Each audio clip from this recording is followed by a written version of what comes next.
Abortion always has been a subject of debate that touches a lot of sensitive areas socially, religiously, and ethically. Yes, the science behind it is definite, but at the same time, one cannot neglect the sensation of divinity or spirituality that blesses a life inside another life. Life is a miracle, without a doubt. We have seen how scientists have been trying to sprout life in other planets and fail. All we can do is replicate a life under favorable conditions that are known to humans, and how these favorable conditions fell into the right place for all these lives on earth to live is something beyond science. Hence the debate, what gives one right to terminate a life? Isn't that equivalent to murder, etc.? But is it that simple for any of us to decide? Women have been confined within walls for the sole reason of their ability to reproduce and limited to gender roles throughout history, considering how divine it is. But we now live in a world where we have understood and women have proved themselves that their capabilities are not limited and are equivalent to any other man or woman that exists out there. In such a world, we are to be sensible enough to understand that a woman has much more to accomplish in life, and that motherhood isn't the sole purpose of her life or is their completion of womanhood. Hence, denying a woman of her right for abortion is cruel, inhuman, and degrading. It is same as denying her right to her body. Her body, her choice isn't a mantra of negligence, but is a statement that we need to accept as a society to reflect the respect for individuality of a woman. The acceptance and change is definitely reflecting in our societies and around the world, with many nations improving and amending their laws governing abortion in favor of women and their choice. Maybe not completely, but yes, the inclination is somewhat in favor of women.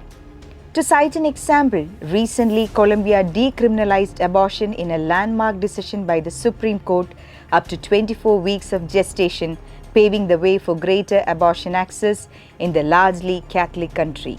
For 15 years, Colombian law allowed for abortions only under 3 circumstances: if the mother's life was endangered, if the pregnancy was a product of rape, or if the fetus was fatally deformed. There are roughly 4 lakh abortions performed annually in Colombia, and the majority of it are done illegally. Less than 10% of the procedures are believed to be performed legally. That less of an access to safe abortion the country has. Conservative ex-president Alvaro Uribe and other anti-abortion groups decried the decision, with Uribe saying on Twitter, "This ruling deeply offends the highest group of Colombian citizens." Colombia is just the latest country in Latin America to decriminalize abortion.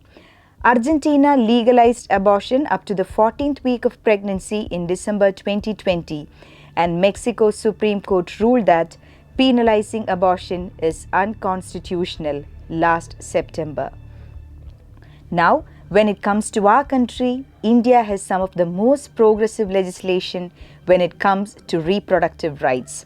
However, the social stigma attached to abortion, in conjunction with lack of knowledge about a woman's rights, leads to several harrowing incidents.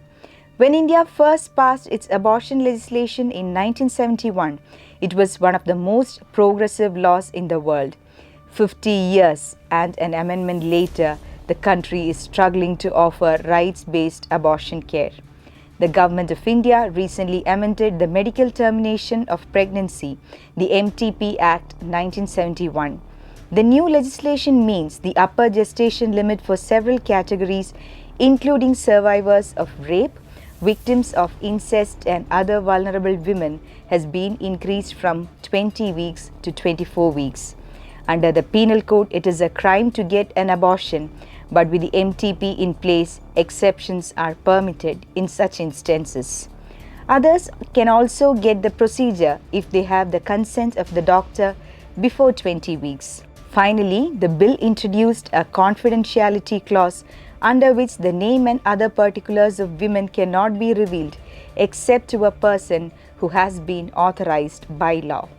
In spite of the amendments passed as many women's rights activists, it is still not a legislation that advances women's rights or ensures dignity and justice.